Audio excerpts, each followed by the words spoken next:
I wasn't complaining. For sure. So, all right. Well, it looks like it's that time. So let's go ahead and get started. I appreciate everybody for coming to the roundtable on ransomware. I also see and definitely want to thank, of course, the folks that are sitting on the panel today. So special thanks to Ryan for pulling everybody together. And this was definitely his brainchild. We're hoping for next year we'll bring back the roundtable or the firing squad for the pen test firing squad. But thought this was a very timely topic and builds off of Chris's conversation in his session earlier. So we're going to assume that not everybody was able to attend the session and kind of start over from scratch. So definitely, if you weren't able to make Chris's session earlier and you are interested in better understanding of the landscape and how to protect against ransomware and what that breach response process looks like, while we'll definitely touch on a lot of that in this session, I'm sure we won't get to all of those aspects that he covered. So definitely make sure to check out the recording on the YouTube channel once it's posted in the next day or two. So, and then we have Alex and Adam who joined us as well. So why don't we start with introductions real quickly? We'll go around, just let us know who you are and what you do right now, and then we'll kick off. So Ryan, you want to go first? Sure, thanks, Mike. Ryan Baisley here, information security, cybersecurity, strategy, IR consultant. I've done a lot in my time. Glad to have fellow colleagues here joining us today. So I'll jump right out, send it over to Chris.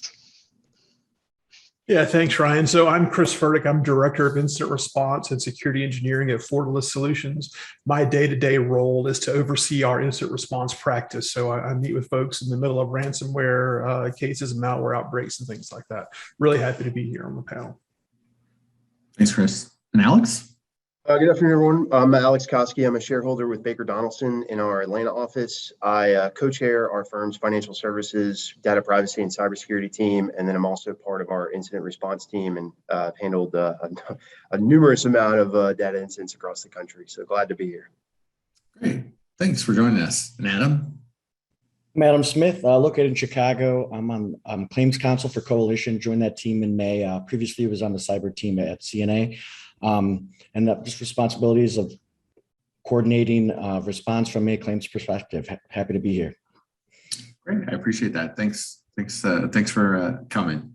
So I thought we'd kick off with just a general overview of how everyone on the panel sees the ransomware landscape today at a high level, and then we'll kind of be digging in deeper as we go throughout the conversation. So I thought. Why don't we just go in order and that we just did and kind of go from there. So Ryan, you want to give us your thoughts at a high level on the ransomware landscape today from your perspective? Thanks, Mike.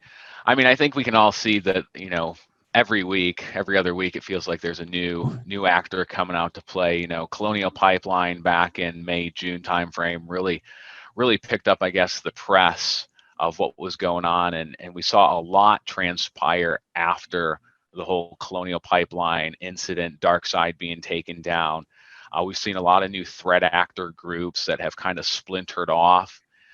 We've seen resurrected threat actor groups come back, and they are out there and they are trying to. I would say we saw a lull during the summer. Felt like for a lot of folks there was kind of this lull in the July, August, maybe even in the September timeframe. But I know from talking to folks that there's been a significant uptick over the past month, and there's projected to be more going into November and December. So ransomware is as real as ever for folks, and they are out there making a lot of cash. Chris? Those are great points, Ryan. And two things that we're seeing change in the landscape and kind of a pivot. One is the reluctancy of threat actors to work with negotiators. We're seeing that become an increase. And we're also seeing an increase in extortion style attacks. So a threat actor siphons your data off instead of going through and encrypting all of your devices. They still put your data on dark web to compel you to pay that way. So that's a little bit of a pivot. And that's where I think things are moving. So Alex, what are you saying? Yeah, Chris, that's a great point. I was actually going to echo that. I've seen a real uptick in the type of attacks where they are not actually encrypting systems, but they're sending emails to the companies informing them that they've exfiltrated data, and they'll either publish it on the dark web or have already done that in exchange for ransom. So definitely, that's definitely a new tactic. And then, from the legal standpoint, as outside counsel, we're obviously paying attention to a lot of the guidance that's come out from OFAC and some of the other regulators on ransom payments. And clearly with all the headlines, clients are certainly paying attention to this and just wanting to be more in tune with what they can do and what they can't do if they're hit with a ransomware attack.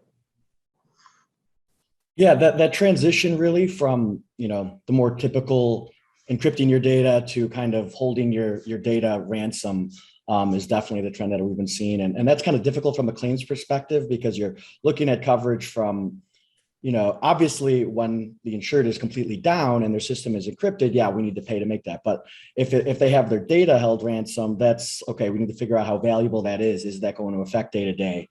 I mean, beyond that, I remember not too long ago, the average ransom demand was 450,000, and now we're starting at an average of about 1.2 million. So that completely shifts the landscape and really has, the attention of the insurance side for sure. We see inflation across the board in all things, apparently, right? Definitely. All right. No, that makes sense. Especially Chris, when you were talking, this shift about, when we go from encrypt and extort to exfil and extort. Some of you know that I teach at Greenville Tech, and Greenville Tech got hit about a year and a half ago, and I still don't have any background on the actual situation itself. I can only guess basically based off of what I've read in the press, but it sounded like the attackers had come in.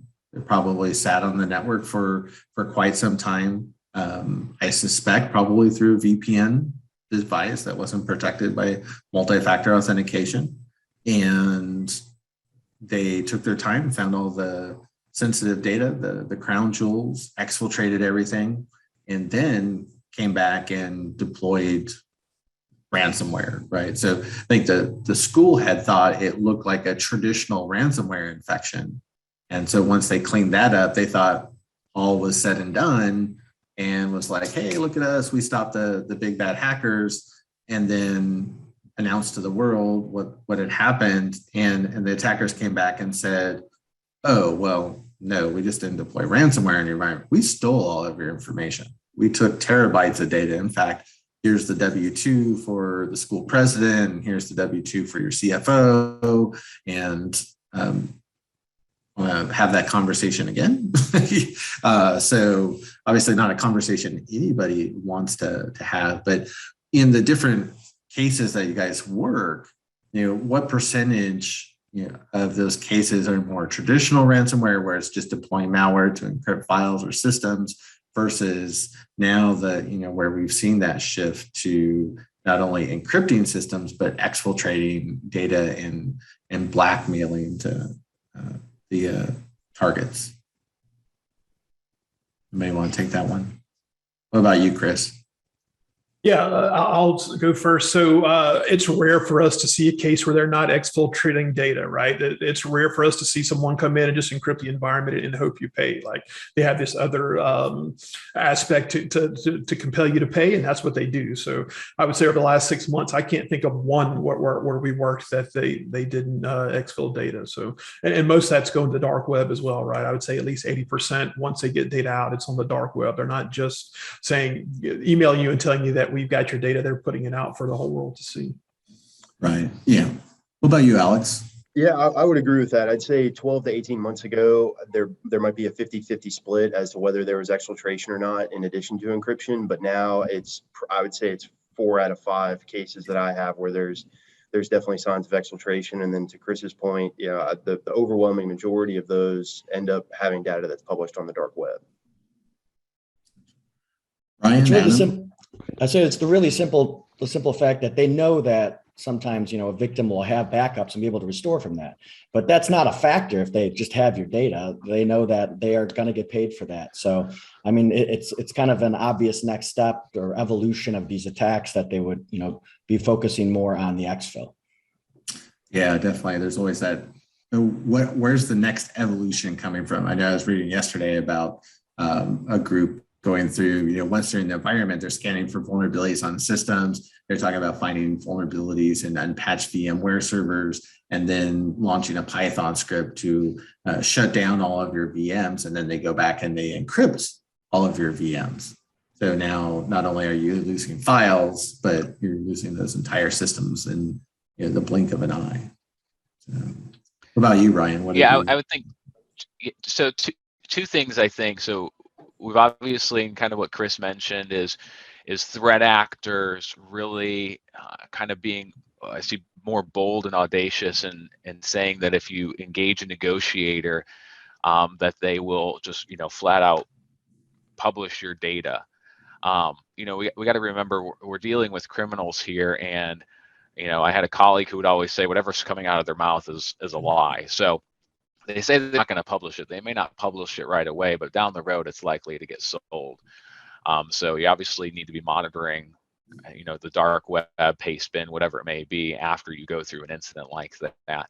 And I think that's a great point where counsel can come in and really advise on what your potential legal risks are.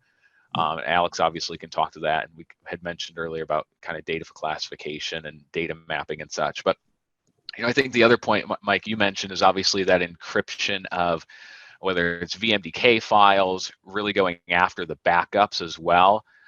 Most backup systems, whether it's, Veeam, NetApp, whatever you're using, a lot of people think those are hardened systems, and more often than not, they are really unsecured and are easy targets for bad guys to get in and encrypt the library files and the index files that you would need to actually make a restore.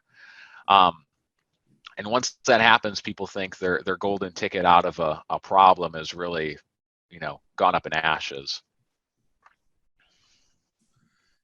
Yes, I have a couple of follow-up questions there, but before I kind of go down that rabbit hole, I thought, because we only have a short amount of time with everybody, so I thought we kind of go to get the biggest bang for our buck, and want to go around real quickly and visit with everybody and get your idea. What's the one thing that you believe organizations should know about defending against ransomware? Chris, you want to start us off with that one? Yeah, that's a huge question. There's so many things. One thing for right now. And then, my mind is blown right now. The biggest thing I would say, you got to be this tall to get on the right. You've got to have multi-factor, right? You got to be doing multi-factor on your VPN. You got to be doing multi-factor on your email. You've got to be doing multi-factor everywhere. If I could go out and coach everyone and give them multi-factor tomorrow, my caseload would drop and I would be able to have more cocktails. It would be amazing. But yeah, I think multi-factor is the biggest issue that we're seeing. Definitely. I mean, that's a great point. I think again, I don't have that background information but that probably would have saved that school.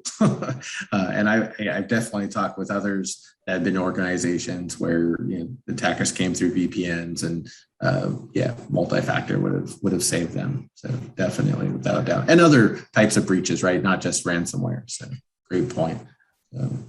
I think another.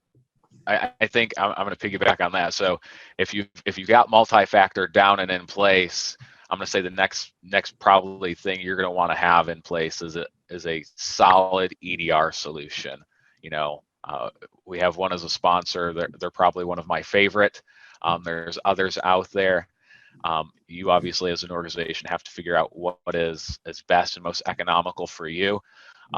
and Adam can talk to this about, you know, what they do from a coverage perspective if there's a loss claim or whatever, but MFA and EDR are two of the leading controls that insurers are looking at. So there's others, but I know those are two big ones. Yeah, it's the first question I ask when I have a new matter come in. And I can't tell you how many times, like, you know, you ask, do you have MFA implemented? And it's like, yeah, we do on all devices, like, except for this one. And that's the one where, you know, it all started for. Of course. So kind of making sure you're going through and diligently monitoring, making sure everyone has that implemented. And I guess, you know, one thing I would add is, you know, everyone has a backup system in place, but you need to test those backups. Make sure you kind of run through a fire drill and be like, okay, if we were hit with a situation, could we restore? You know, just having the backups and testing it are two different things. So I think that kind of separates an insured into a different category if they're regularly, okay, if we needed to right now, could we restore our system from backups? Right. Yeah, definitely going through those steps, making sure that they're working, making sure our team members understand those processes and they can do it as quickly as possible. And you don't want to get run around with the chicken, your head cut off when in the middle of a response trying to restore, and then find out you don't have the data you thought you did, or you know, have team members that don't even know how to use the restore function in the platform. So, which I think we've probably all seen over the years.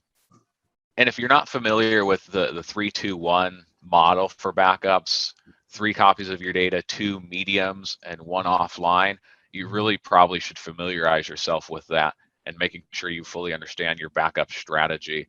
You know, if you are pulling something offline, if something is immutable, you know, I have colleagues who will say immutable backups are one of probably the leading ways that if your backup can't change after a certain time for a certain period, you know, that's a good indicator that you may be able to do a solid restore. Great. Yeah, I'll add something outside of the technical aspect of this is on the proactive side, make sure in addition to testing your backups, make sure you're doing a tabletop exercise to test what your incident response team looks like in responding to a ransomware attack. You know, do you have certain protocols in place as to how your IT team is going to respond? Do you understand what data you have in certain locations? Have you classified that? And then from my perspective as outside counsel and helping respond to this, I always recommend trying to identify who your vendors might be in responding to an incident ahead of time and make sure that you're getting those engagements lined up, because if you get hit with an attack, time is of the essence, obviously, and the more that you can identify and be proactive and identifying who's going to help you respond, whether that's outside counsel, forensic company, crisis communications firm, whoever else, the more efficient you're going to be in responding to something and defending and mitigating the potential damage that might result from that. Yeah, that's a great point. We can kind of build off of that when I think of having even something as simple as a retainer. Right? How many of you work with clients that don't have IR retainers in place? So when they do get hit, they're scrambling around. I know, like for us at Floor, if we had an incident, right, knock on wood, and we didn't have a retainer in place with an organization, it probably would take us 2 or 3 weeks to get all the legal paperwork taken care of before we could have somebody come in to actually do the response. Yeah, we see that a good bit too, Mike. And what I like to recommend that too is, negotiating with the fire department on the front lawn when your house is on fire, right? You want to have that situation in place beforehand. And I think it's really critical. Also, you want to have identified who your insurance broker are, who you should contact, and who counsel is, right? I go into these rooms sometimes with a lot of IT folks, and we're all very technical. Then we start talking about what does it look like if this thing has to go from an incident to the B word that ends with reach. Like who gets to say that it becomes the breach, right? And how do we deal with our clients at that point? And the technical folks, we can talk to you about technical all day, but I don't have a way to advise you on what this means from a legal standpoint. So having either internal or external counsel coming in to advise on that has been really critical. Yeah, definitely. I mean, that's a great point. And we talk about incident response and having, kind of the idea of those incident response teams internally. That also makes me, and this is just one of those questions that I'm more curious about a personal perspective. How many organizations, what percentage of the engagements that that everyone works with, where there isn't some type of formalized incident response process or formalized incident response team? Anybody want to throw some numbers out there? So I'll take that. I think it obviously depends on the size of the organization. Your more mature organizations are obviously going to have some type of IRP. I would challenge probably most mid-size organizations to pull that IRP out on Monday and look in there and see where step 1 or step 2 is, call cyber insurance. Because if, Adam can talk to this, if you want, that claim potentially covered, you got to engage them really kind of out of the gate. And I feel like from the IRPs I've written and done, until I was kind of in this space working with claims counsel and claims coverage, really wasn't a consideration. So, and then obviously, once you engage claims counsel, whether you're calling an AIG, a Chubb, whoever your coverage is, counsel's going to get engaged, basically immediately once you hit that hotline. So, Adam, any comments on that? And maybe to Alex if he's got anything. Sure. It's when you're facing an incident, it's not always your first instinct to call the insurance carrier. If your car's on fire or anything, the first instinct is, I need to call Geico right now. But it's different in the cyber world. We want to be your first call as soon as you get a hint of anything. A couple of reasons for that. One is, we are kind of the experts in terms of coordinating what vendors are going to be good for this specific situation. It's not easy to get on our panel, like at Coalition, for example. We've seriously vetted all of the vendors involved. Okay, so we get something in, we know, okay, this is the breach coach that we want on it. This is the forensics team we want. So from like an expertise point of view, we know how to coordinate it. And if coverage is a concern, which maybe some of the bigger companies, it's not as much, and we're just dealing with the incident, but most companies, especially mid-size, coverage is a concern. And the later you call your carrier, the less likely any of the decisions, any of the dollars you spent before they were involved is going to be covered. So it's important to make sure that your cyber carrier is, if not your first, one of the very first calls you make when an incident comes across. But the first thing I do is I send it over to a breach coach to get them involved right away. So I think Alex could kind of piggyback on that thought. Yeah, I would say to Ryan's original point about it depends upon the size of the company and whether or not they have an incident response plan. I would say, and that's absolutely true. But then when we think about ransomware context, and essentially 3 out of 4 attacks are against companies with 1,000 or fewer employees, I'd say that I find that it's about 60-40, those companies that don't have an incident response plan. And then to the point about structuring that and the order of calling, we absolutely write in there one of the first 2 steps. The first 2 steps essentially need to be call your insurer if you have cyber insurance, and then make sure you're calling your outside counsel. And as we get a matter in that, those are the questions that we ask too. Have you already contacted your insurer? And so, I think that those are steps that just everyone's in such a panic mode whenever a ransomware attack comes in.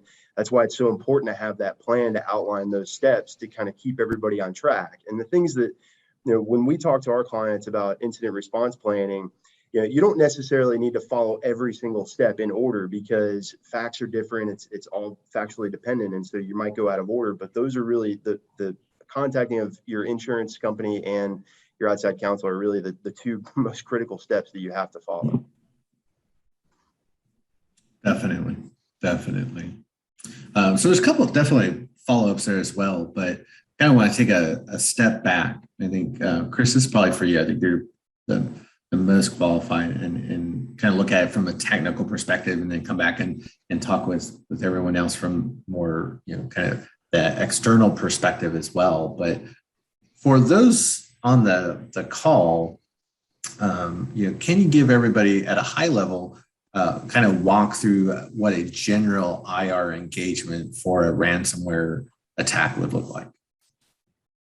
Yeah, so from a purely technical perspective, the very first thing that we do when we're engaged with a ransomware situation is we get on a scoping call, right? And that typically has some technical folks involved. It also has some leadership. Often we'll have counsel on as well.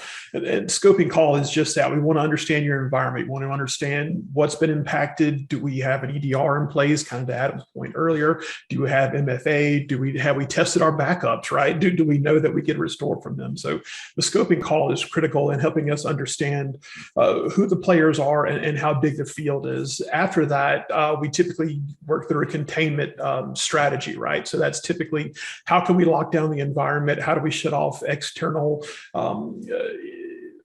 ingress points into the network? How do we set up safe zones and clear VLANs so that we can do triage devices? Then we start talking about Active Directory, right? Most everyone has Active Directory in their environment. How are we going to rebuild from that? Do we have backups? Or are we going to have to do from replication? So then it moves through that process, right? And that process can take days or weeks depending on the size of the company. But the scoping is the very first time that we get engaged and we understand who all the players are. And that's critically important to make sure that we've got, are we working at the direction of counsel at that point, right? And do we have insurance? And because they dictate a lot of the ways that we move forward. After we get a true scoping of the incident, and scoping is always the most difficult because there's always something that, oh, this VLAN over here I forgot about, or no one knew was over here. And, right. and that thing is still infected and we have a clean network over here, and they come over and encrypt the entire environment again. So I've been on more than one call saying, now we have to start over because we didn't realize that was there. So after we get into the containment, that's when we start moving into the recovery, right? We want to eradicate and recover from it. Somewhere in between that is when you start talking about negotiating the ransom, right? Are we going to pay? Are we not going to pay? And that's when we typically will bring in the negotiators, and again, insurance and counsel can advise on that. Ultimately, we want to get to recovery, right? But recovery is not the final stage. Recovery means we're going to inform the next time. So once we're back up and running, a lot of folks like to say, okay, we're good. Now we can go back and we can go drill out or whatever. That's not the end, because you're just opening yourself up to have this happen again. We have to inform the IRP, or at least get an IRP for the next time. So the NIST incident response lifecycle, there's 5-6 steps in there. That's what we try to work through. And it's important to have a framework, right? We have to have a common nomenclature. So that's a lot of information, Mike, but it gets really technical and we can go really deep inside of it. But I will tell you, having leadership on board, having counsel, having insurance, they can all advise along the way. And that really helps the technical responders because they're typically hair on fire. Having leadership above them, pushing down and giving them solid information is always helpful. Yeah, definitely. You have to have that top-down support. Otherwise, you're just going to flounder. So I appreciate that. Especially can I just add a few comments on that? So, yeah, so sure. I think Chris covered kind of the IR aspects very well. So there's also, I would say, the forensics aspects where, from an investigation standpoint, people are going to want to image machines. Potentially, people are going to want to identify a root cause. In an investigation, you're going to kind of take that, and that investigation step, like Chris said, from a containment step, could take several weeks. Going through analysis, you may have to data mine information to see what data was leaked. At some point near the end, you're going to come up with the decision of, do we write a report or not? And there's many considerations, I think, that an organization needs to consider. Do you have recommendations done? Do you have an actual report drafted and written? And some of the legal ramifications of that, and counsel can advise on that. There's been a lot of changes recently that if you're not aware of, you probably should be aware of. Alex can talk to those about the eroding of privilege, because a lot of people kind of think, if we get counsel involved, it's all privileged. Well, certain pieces yes, certain pieces no, and it really depends on kind of the engagement. So. Yeah, I can appreciate all of those too. And I have a couple follow-up questions, but we might not get to them right now, but I do want to, because we only have about 10 more minutes left. So that's partly why I wanted to focus on kind of the technical overview. So thank you both to Chris and Ryan and then want to circle back. So I think, one of our first calls is definitely to the legal team. So I wanted to ask Adam, especially since most everybody here is much more of the technical persuasion, right? What do us as technical practitioners really need to understand about the legal aspect to ransomware? I know you touched a little bit on it, but I want to give you some more time to be able to dig a little bit deeper into it. And again, what do we really need to know, and how best to, especially work with our legal teams, difference between internal and external counsel for some of the larger organizations, and anything else you think we need to know. Right. And starting off the back, Alex and his team are going to be able to provide more of the legal advice. While I am an attorney, it's important I'm representing, as the coalition claims counsel. I can't really give specific legal advice to the insureds, right? But, ultimately it's figuring out, the forensics team is kind of, focused on the investigation afterwards. And it's our job really, and it will be Alex and like Baker Donaldson's job to determine, okay, we know what data was accessed, what obligations does that trigger? What organizations, whether government organizations or individuals, need to be notified as a result of that data being accessed? A lot of people, when they're thinking of the ransomware, it's really their only focus is, okay, getting back up and running. Making sure we can get our business restored and back on track. And they're not really thinking of like kind of that second tier of, okay, we're back up and running, but whose PII was accessed during this event, right? That's kind of like the background thoughts. Okay, now that we're fully back and going, we need to figure out who we need to notify because of this ransomware attack. What was that threat actor, whether they were an exfiltrate, PHI also as well is a huge factor, but that's kind of how we shift the focus after we get everyone back online. And Alex can expand on that. Yeah, I'll just, from our perspective as breach counsel and outside counsel, I'd say one of the first things that we always say is that you need to engage your vendors through us as outside counsel. Ryan talked about some of the holdings recently over the last year and a half or so that have really eroded the attorney-client privilege over forensic investigations, and in particular over forensic reports. So it's really, really critical that your outside counsel retains those vendors on your behalf, number one. And then in addition to that, we wear a lot of different hats. We're working with the forensic team to understand triaging the incident, understanding what has happened. Has there been exfiltration of data? Are our systems encrypted? Are we going to start potentially negotiating with the threat actor for the ransom demand? And thinking through those considerations. In addition to that, are we going to notify law enforcement here, whether that's through an IC3 complaint online? Are we contacting somebody with the Secret Service? How are we approaching this, and what information are we going to be sharing with them at that time? So we're thinking through those. And then obviously I say as the forensic investigation starts to wind down and we start to have some conclusions, that's when our job really kicks in, and we're thinking about what notifications do we need to do. And that really falls in three different buckets from our perspective. One, to regulators, depending upon the type of industry that the company is in.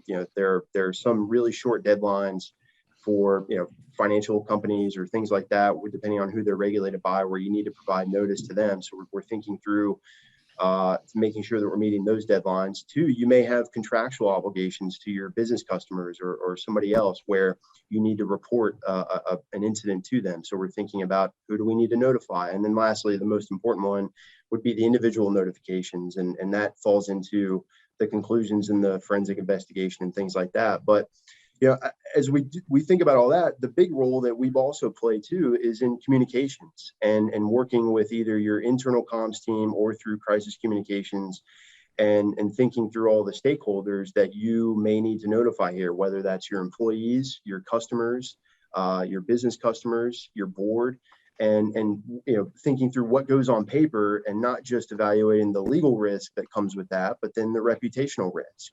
And obviously we look at things from the perspective of if you're putting it in writing and sending it out, it's going to be made public at some point, whether that's in litigation down the road or through the media or something like that. And so we really work closely with those teams as well on the messaging and crafting it to make sure that we're both accurate and conveying a message that controls it for the company to manage their reputation. So it's a lot of different hats. And then I guess lastly, I'll just add from the legal perspective, in particular to paying a ransom. I mentioned the OFAC guidance earlier, and making sure that we're having our ransom negotiator, if we're using one, do that compliance check to if we're making a payment, obviously working with the insurance company as well to get their approval if that's needed to make that type of payment. And then on the back end, working with the mailing house and call centers and things like that, if we're sending out notifications and helping with the scripting and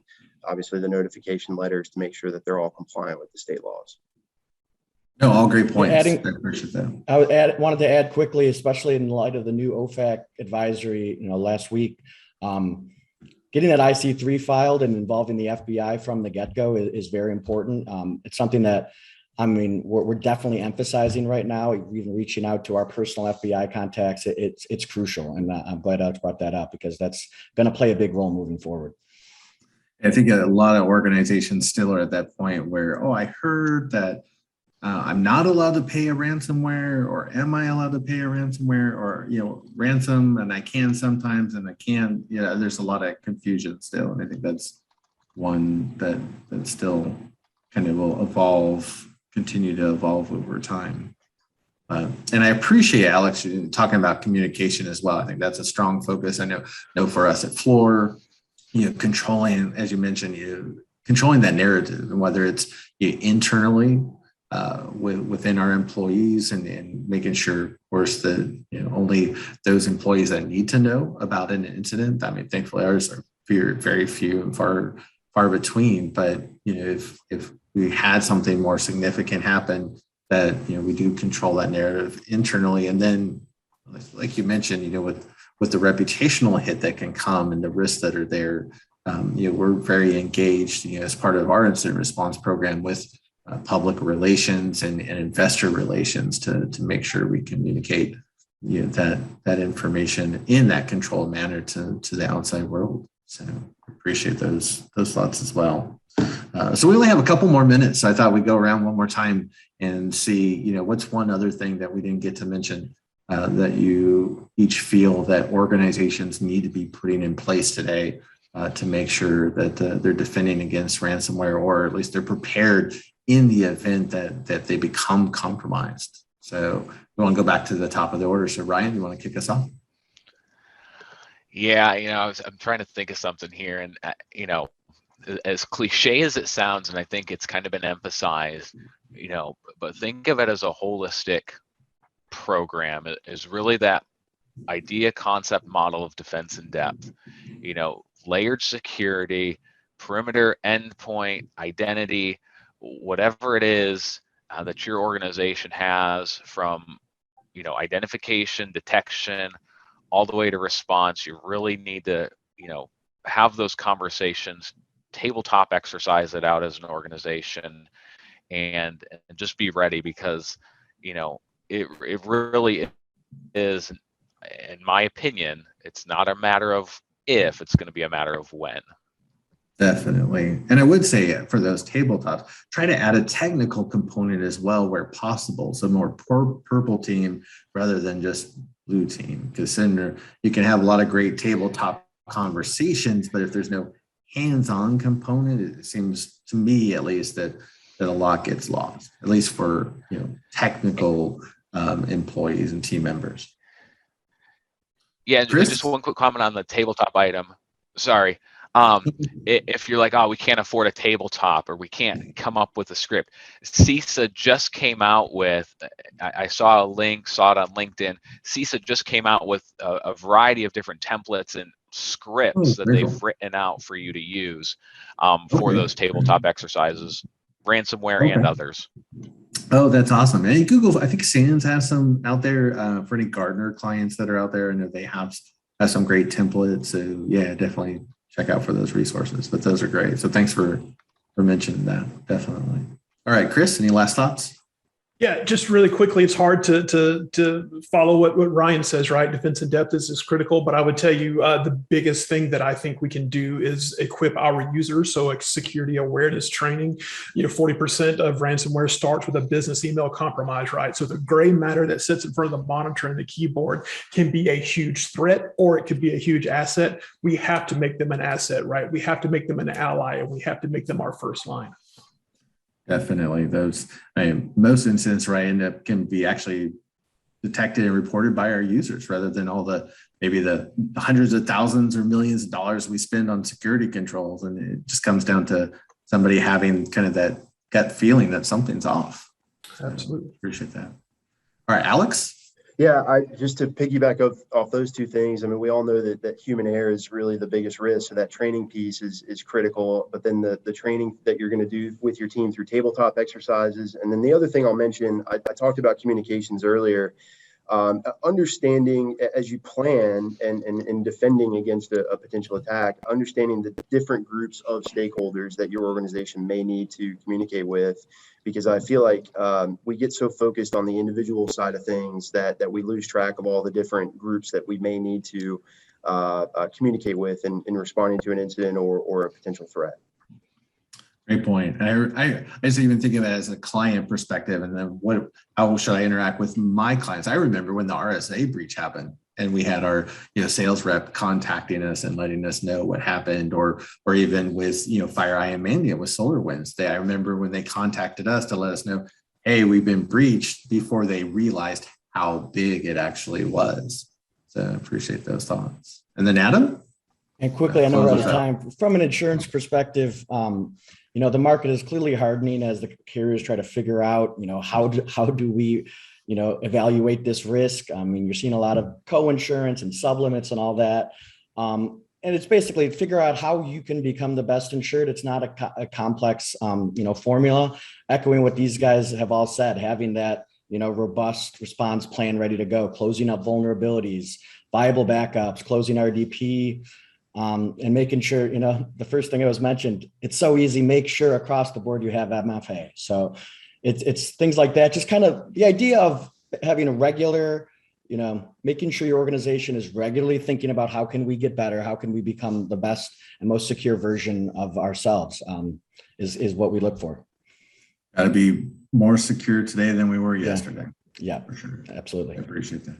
Definitely. Well, thank you everybody for joining the panel, and for everybody that had sat in on the sessions. A special thanks for Ryan for putting everything together and pulling everybody together, and Chris, we say our resident BSidesGVL and ISA chapter IR expert, and then Alex and Adam. Thank you both for joining. So I really appreciate the time and the conversation. I'm sure everybody who sat in can take a lot from the conversation. And if you're just joining us for the ending remarks, definitely be sure to check out the recording once it's on the YouTube channel up over the next day or two. Everything should be up by Monday, so just keep an eye out there. So I appreciate it. Again, thank you everybody for being here for the roundtable.